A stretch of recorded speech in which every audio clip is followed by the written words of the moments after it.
ABC Kinderteach presents Chanticleer and the Fox, one of Chaucer's Canterbury Tales, illustrated by Barbara Cooney. Once upon a time, a poor widow, getting on in years, lived in a small cottage beside a grove which stood in a little valley.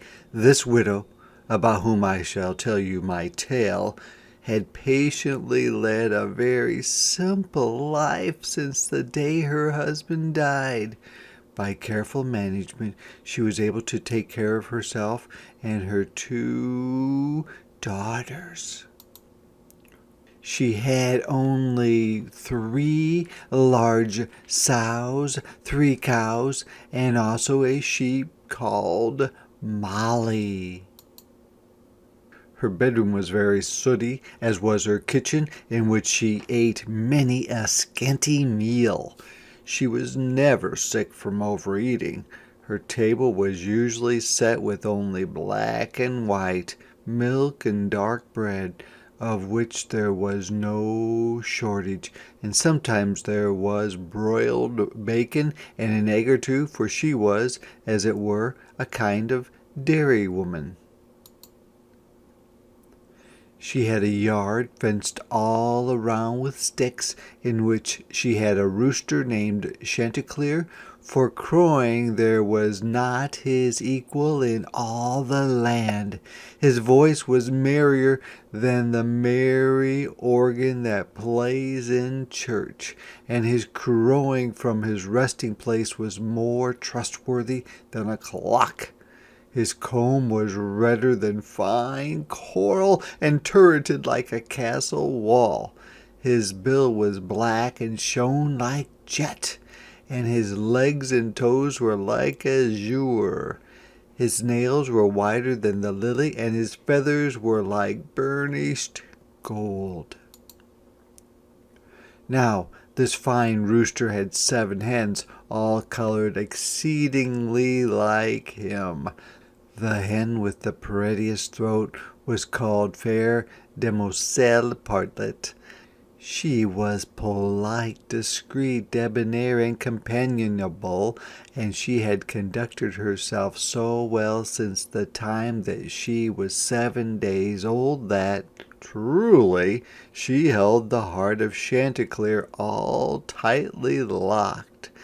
It was a great joy to hear them sing in sweet harmony when the bright sun began to rise, for in those days, so I'm told, beasts and birds could talk and sing. And so it happened one day at dawn, as Chanticleer sat on his perch surrounded by the hens, that he began to groan in his throat like a man troubled by his dreams. When Partlet heard him moaning this way, she was frightened and said, "Dear heart, what ails you that you groan in such a manner?" And he answered, saying, "Madame, I dreamed just now that I was in much danger. I dreamed that I was roaming up and down within our yard when I saw a beast like a hound which tried to grab my body and would have killed me. His color was between yellow and red, and his tail and both ears were tipped with black, different from the rest of his fur. His snout was small, and his 2 eyes glowed. I almost died of fear at the sight of him. Doubtless that's what caused my groaning." "Go on," she said. "Shame on you. You know I cannot love a coward. By my faith, haven't you a man's heart, and haven't you a beard? Be merry, husband, do not fear dreams." "Thank you, Madam Partlet," he said, "for your learned advice. I do say that when I see the beauty of your face all scarlet red about the eyes, my fears die away." And with these words he flew down from the rafter along with all the hens, for it was day. With a clucking he called them all to some grain which he found lying about the yard. He was as regal as the prince in his palace and was no longer afraid. He looked like a lion as he roamed up and down on his toes. He barely set foot to the earth. Chanticleer, walking in all his pride with his 7 wives beside him, cast up his eyes at the bright sun. He crowed with a happy voice, "Listen how the happy birds sing, and how the fresh flowers grow. My heart is full of gaiety and joy." But suddenly a sorrowful event overtook him. A fox tipped with black and full of sly wickedness had lived in the grove 3 years. That same night he burst through the hedges into the yard where fair Chanticleer and his wives were in the habit of going, and this fox lay quietly in a bed of herbs until almost noon of that day. Partlet, with all her sisters nearby, lay merrily bathing in the sun, with her back to the sun, and the lordly Chanticleer sang more joyfully than the mermaid in the sea. Now it happened that as he cast his eyes upon a butterfly among the herbs, Chanticleer became aware of the fox lying low. He had no desire to crow then, but at once cried, "Cook, cook!" and started up like a man frightened in his heart. And he would have fled at once if the fox had not said, "My dear sir, alas, where are you going? Are you afraid of me, your father's friend? The reason I came was only to listen to you sing.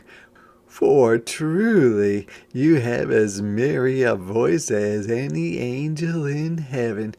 My lord your father, God bless his soul, and also your courteous mother who did me the great honor of visiting my house.